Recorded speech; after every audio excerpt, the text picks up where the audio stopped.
Katie Sturino is the founder of the clean body care line Megabab, which tackles taboo body issues. She's a wildly influential body acceptance advocate and the author of the new book, Sunny Side Up.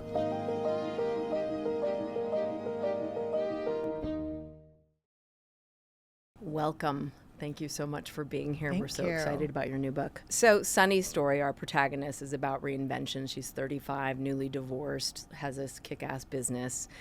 How much of this story of reinvention is sort of universal to all women? Oh, I think that all women hit a point in their life where they feel either that their best days are behind them or that they don't provide value to the world in the same way anymore. And so, I mean, that's how I certainly felt. I got divorced at 35 and I thought, what am I going to do? And I thought if I was having that feeling, I couldn't be alone with it. So I wanted to bring it to a fictional character that people could really root for and identify with. And really, this is true at every stage of life, whether you're newly divorced at 35 or you're an empty nester, or when you're in these sort of critical change points in your life, you think at every life stage it's over. Right? Yes, it's not. It's really not. So as an advocate and entrepreneur, you've lived and shared your body positivity message through your brand, Megabab, which is fantastic, your book, Body Talk, and now through Sunny Side Up. What made you want to tell the story in fiction form? I think that as with a lot of things I do, maybe I'm not your cup of tea and maybe you don't want to root for real life me, but you can attach yourself to a fictional character the way that I did to like Bridget Jones or Carrie Bradshaw, these characters that were deeply flawed. Sunny is flawed, but they were guiding lights for you. And they were something to like look to say, I could do this too. How has your journey with self-acceptance influenced the way you wrote Sunny's character? Oh, I feel like, you know, those moments when you say, what would you want to say to your younger self? I would want to say to my younger self that I wish we could learn that lesson faster, that all the things you think matter don't, and the things you're worrying about are the wrong things to worry about. And getting to a place of self-acceptance faster means you have more pleasure in your life and you're able to achieve the things you want to achieve. I love that. It's such a good message. And sometimes just easier to do rather than through advocacy, which is, of course, important. Yes. To do it through fiction. There's much more leeway there. Yes. Talk to me about that process, because Yes. you sit across business, advocacy, and now writing and fiction. So tell me how you're able to deliver these messages in a more sort of palatable or at least a new way. My main goal is to help women of all sizes, ages, feel good about themselves, feel confident. In my Megabab business, I want people to stop feeling shame about normal body issues like thigh chafe or boob sweat, because we've been made to feel ashamed about those things, but by who?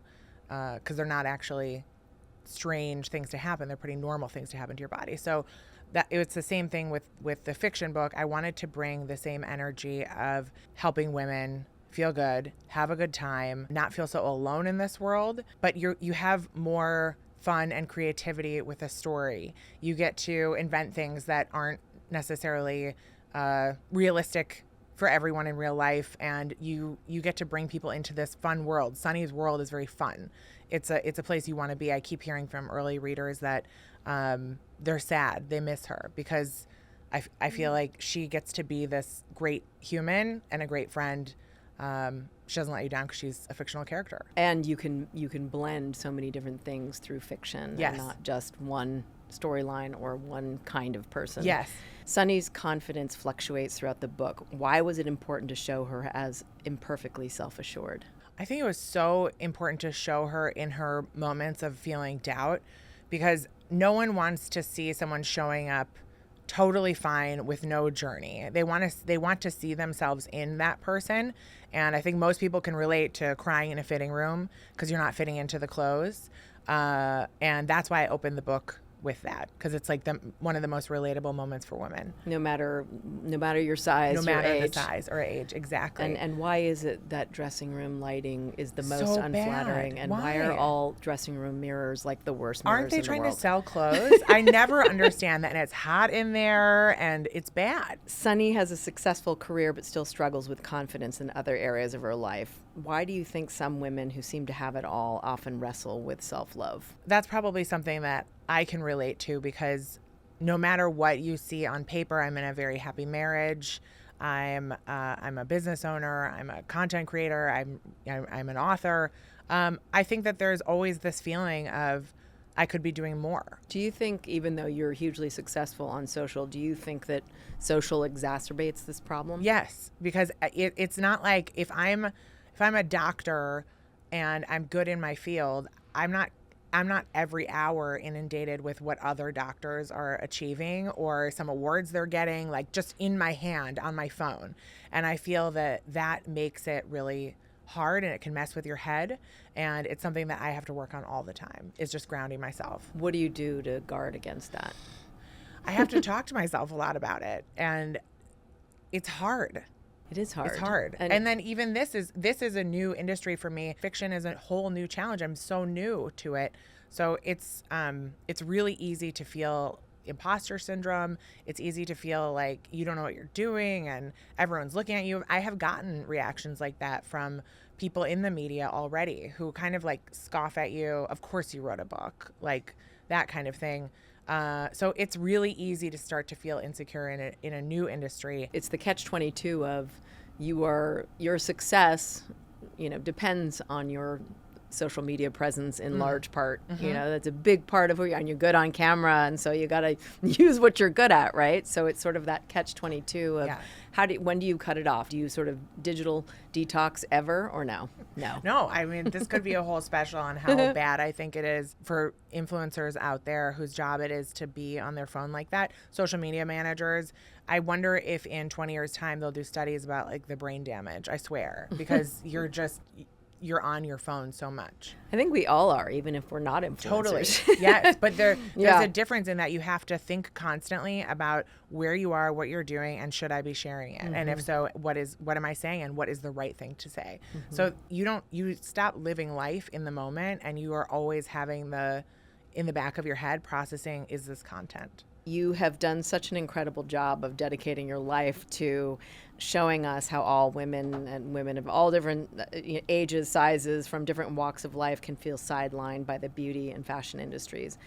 Was it liberating to do it in fiction form because you could just sort of let it rip and it doesn't, you don't have to be so careful because it's fictional? I'm pretty outspoken in my social media too. So I've done those live fitting room try-ons where I show the brand just how small their largest size is on my body, which is the average size body of an American woman.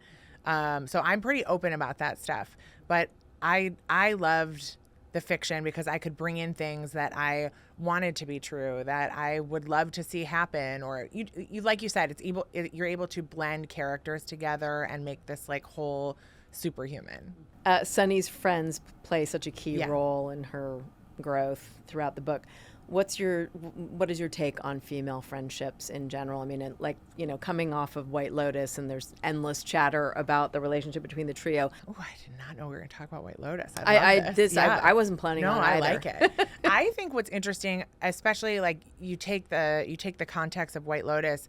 Yes, women may talk about each other with each other, and women may have like a bit of judgment, but at the end of the day, that's who gets you through things.